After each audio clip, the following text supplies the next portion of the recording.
Hello everyone, how are you today? I hope you are in the good condition and I also in the good condition.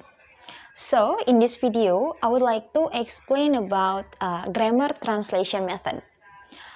But before we begin, let me to introduce myself.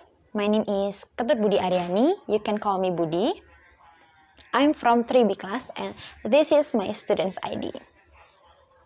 This video is made to explain about learning strategies by using grammar translation method.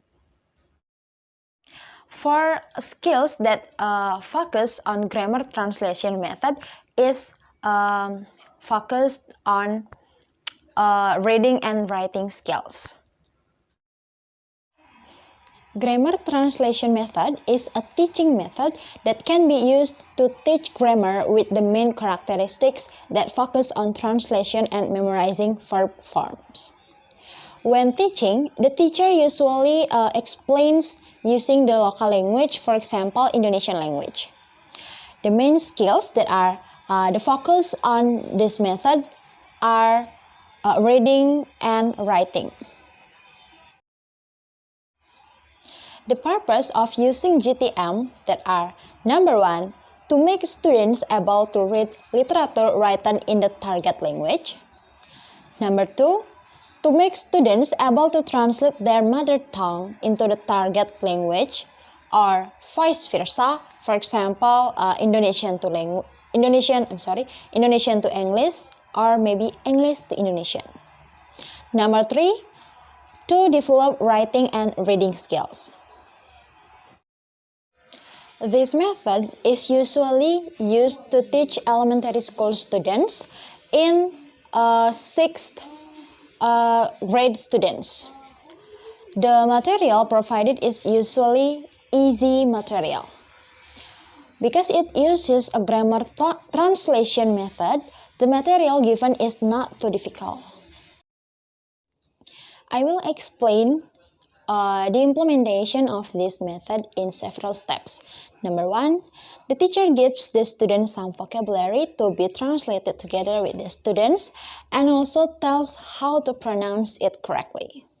Number two, the teacher gives students the opportunity to find 20 to 30 vocabularies around the school. Number three, the teacher then asks the students to try to translate the vocabulary they have been looking for by themselves.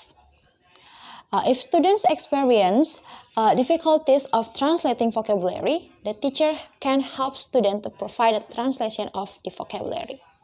Number four, in speaking in class, the teacher is required to speak in English, then retranslate what has been discussed so that students understand what the teacher is talking about, and students are also trained to speak English.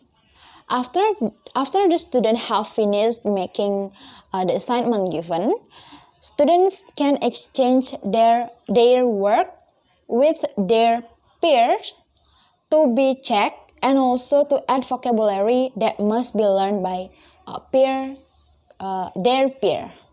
Number six, when the task of translating vocabulary has been completed, students are given the task of translating one paragraph that the teacher has prepared beforehand to train students' skills in understanding the content of the text by means of the translate method.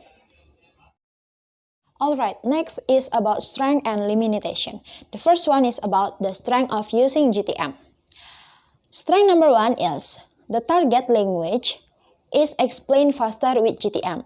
Strength number two is teachers and students communicate easily because the use of foreign languages is reduced.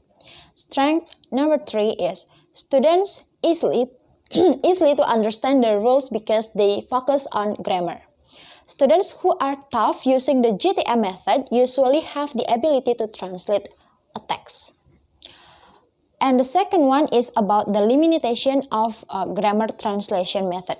That are these are number one is this method focuses on reading and writing skills, ignoring listening and speaking skills.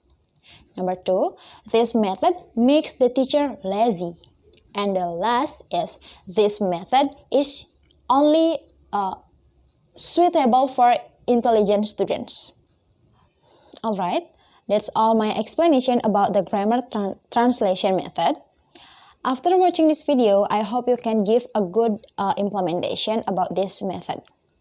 Although this method has limitation, but it does not really affect the learning process in the classroom. With this method, I hope you can teach students well with the right method so that students enjoy the learning and become smart students. Thank you, everyone.